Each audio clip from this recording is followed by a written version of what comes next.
នេះ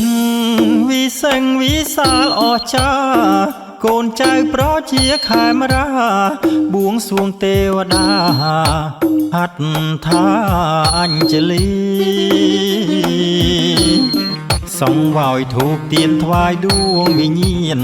ប្រតិភានភូមិសូរយងវរមន្ទីពីព្រះគ្រាមនីរិទ្ធធីជាញជ័យ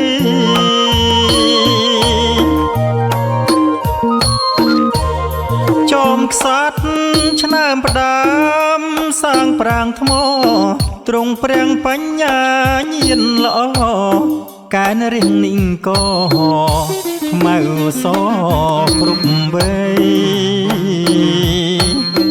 ចាប់ប្រដេសស្ថានដោយក្តីក្លាហានសាងប្រាងលលេគោះដាប់ចាប់គុណរុំពេយអូថ្មពីព្រៃខួងដីកើតស្ទឹង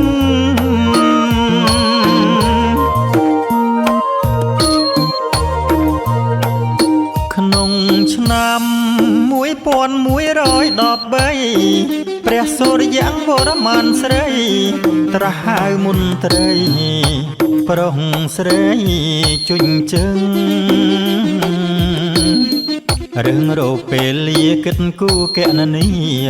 ជួយគ្នាពង្រឹងកាប់ឆ្កាលៀតដីល្វើយល្វឹងខំពេញទំហឹងប្រឹងយ៉ាងរស់រាន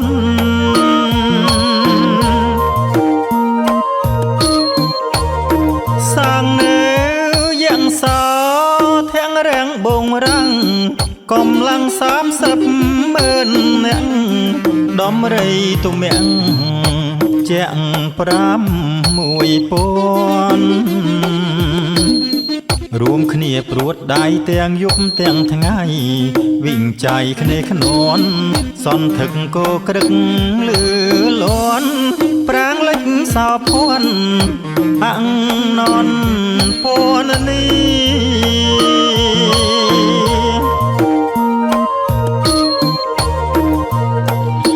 ស1532ជ្រែងទុំគ្រប់ទិមូលមីប្រាសាទសោភីទ្វីមោហេងមី10លានតោនថ្មរៀបសង់បន្តដូចប្រាងឥន្ទ្រីចំឡាំងហាំងមានជន់មីលេចឈដាភីព្រៀបទិនរត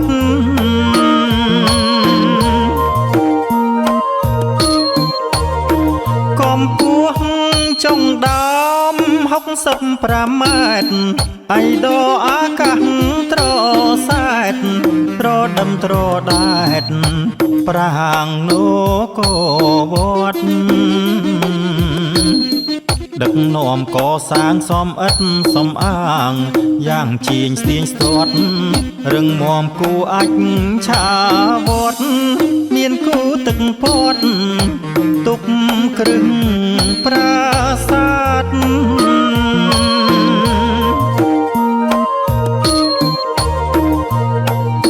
លុះ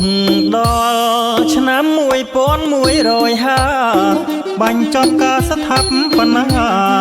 លេចផុសប្រាងប្រាអង្ចាល្អស្អាត37ឆ្នាំខំសំភីមូលមីអោហាត់ធ្វើតាមបាំងរាំងមក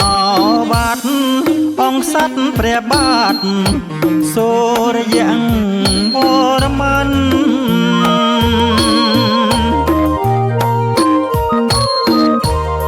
ប្រាសាទបុរាណស្រានស្រាច់រួចរាល់